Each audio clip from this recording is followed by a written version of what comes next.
we're going to be talking about the Great Resignation and the war for talent. So the Great Resignation, in my mind, has been happening for a long time. Let me give you a statistic. This didn't just happen because of COVID. Society of Human Resources says, I think it was in 2020, 1 in 4 people dread going to work. Dread. Their words, not mine. Right? So this means that companies are losing something like $223 billion in culture-caused turnover. Think about that. So we actually know what most people want to stay, but we're not giving it to them. So when are we going to fix it? That stat should have shaken you up. It did me. And the whole thing to me is a simple solution. I'll get to some very specific solutions, but let's talk about a few other dynamics. Let's talk about the war for talent. I'm not convinced that it's a war. I actually think that there are quite a few people out there, and I'm going to give you some more detailed information shortly about who's out there that we can put to work. But let's talk about some demographics. We know that millennials now make up 1/3 of the workforce.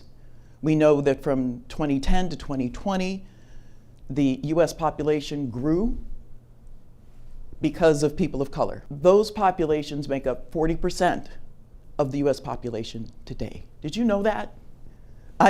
Maybe it made the headlines, but I'm not sure people are really processing that. So part of the answer is, if you don't have diversity, there will be a war for talent. Hiring and retention. This is probably my favorite piece of it because I'm a recruiter at heart. The thing that most people refer to and rely on, experience, pedigree. This was big at Google, right? Real big. Like, which schools did you go to? Which companies did you work for? In some cases, what were your grades? But not one of those things has ever been linked, correlated to one's success in a role.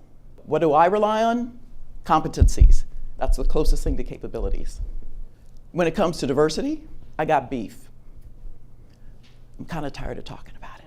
I'm going to suggest to you that there's been something that I refer to as organizational malpractice. I think that a lot of these companies are not going to root cause. They're treating the symptoms. And frankly, it's kind of, as I look at it, it's a platitude. Because I've looked under the hood. I know what people are doing.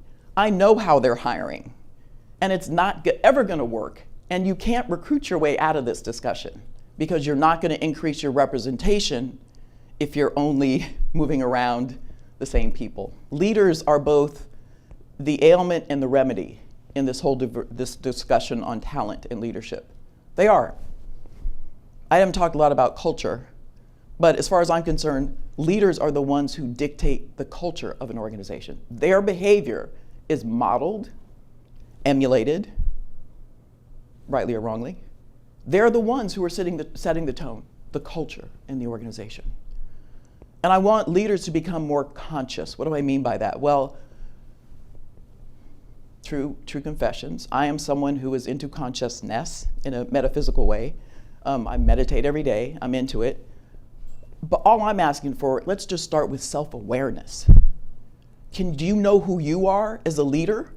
And each of you is a leader. I'm not just talking about the people at the top of the org chart. Each of you is a leader. So when you begin to know yourself, that's when things begin to change. Because we each need to get in touch with ourselves and our consciousness, because that's what's going to connect one human to another. 2016, Gallup said that 18% of people felt that their managers did a good job of managing. And they use the term managing and leading synonymously. They're not the same, but we'll go with it. 18%, meaning 82% of leaders aren't good. So when we connect the dots here, we have this culture-based turnover that costs $200-something billion. We have this leadership inability that has cost an estimated from 2016 $550 billion. Might be some overlap, but we're closing in on $1 trillion in lost revenue because of poor leadership. Because to me it comes back down to that. Because what did I say? The leadership determines the culture.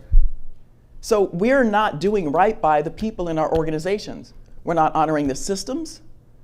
We're not including diversity. And so really what I'm asking is that we start to look at talent through a different lens. And we begin to rebuild some of the systems that were set forth decades ago to support talent and the ecosystem and their trajectory throughout the employee life cycle. It really is kind of that simple. So I'm hoping that you will do your part and be thoughtful about yourself, because you need to check your beliefs, your biases.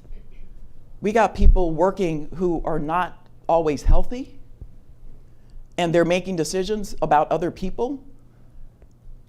If COVID showed us nothing, it showed us about our humanity. And this is where organizations need to get back to if they're going to thrive going forward. You can't see in someone else what you can't see in yourself.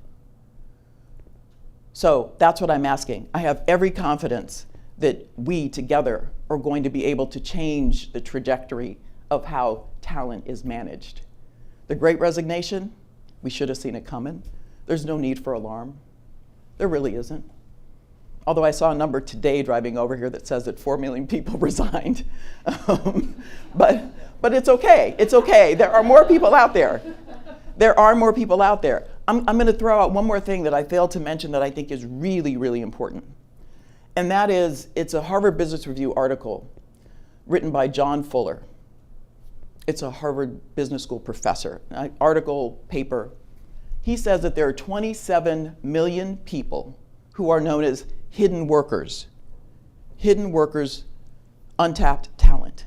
Now, these people are not hiding, they are cast aside through the algorithms, through whatever means, the people that are checking the box. These would be people who are maybe formerly incarcerated, have mental or physical disabilities, people who might be trailing spouses, immigrants, people with no college degrees. Does everybody need a college degree? Can we get over that? I always say, education doesn't make you smart, and being smart doesn't make you competent. So I think it's time for us to look at talent through a new lens. That's what I'm asking of you. That's what I am confident is going to change the whole trajectory of business today. Thank you.